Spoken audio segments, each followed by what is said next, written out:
நுரையீரல். நம்ம உலகத்துக்கும் நமக்குமான தொடர்பே இந்த நுரையீரல் மூலமாக தான் வந்து நடக்குது. ஸோ வெளிப்பகுதியில இருக்கக்கூடிய காற்ற உள்ள எடுத்துட்டு போய், உள்ள இருக்கக்கூடிய செல்களுக்கான எனர்ஜிய குடுக்கக்கூடியதான் இந்த நுரையீரல். ஸோ நுரையீரல் செல்கள வந்து புதுப்பிக்கக்கூடிய ஒரு தன்மை தூதுவளைக்கு உண்டு. இந்த தூதுவளை அப்படிங்கிறத நம்ம ரசமாவோ, இல்ல வந்து பொடியாக்கி அத தேன் கலந்து நம்ம எடுத்துக்கிட்டோம் அப்படின்னா, நுரையீரல் செல்கள வந்து இது விரிவடைய செய்யும். அதேபோல நுரையீரல் செல்கள புதுப்பிக்கக்கூடிய ஒரு தன்மையும் இதற்கு உண்டு. அதேபோல ஆடாதோடையும் வந்து நம்ம எடுத்துக்கலாம். ஆடாதோடை மணப்பாகுவா எடுத்துக்கலாம். இல்ல ஆடாதோடை கஷாயமா வந்து நம்ம எடுத்துக்கலாம். கண்டங்கத்திரி. ஸோ இந்த மாதிரியான மூலிகைகள் எல்லாமே நுரையீரல் செல்கள வந்து புதுப்பிக்கக்கூடிய ஒரு தன்மை இதற்கு உண்டு.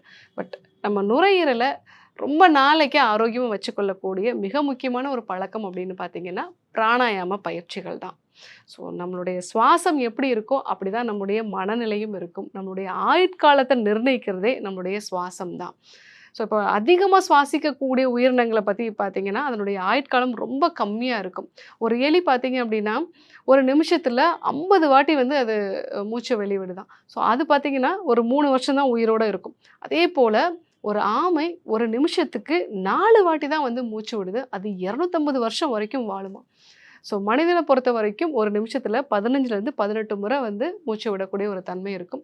இதையே நீங்க பிராணாயாம பயிற்சிகள் மூலமாக குறைக்கும் பொழுது, உங்களுடைய ஆயுட்காலம் அதிகரிக்கிறத பார்க்கலாம்.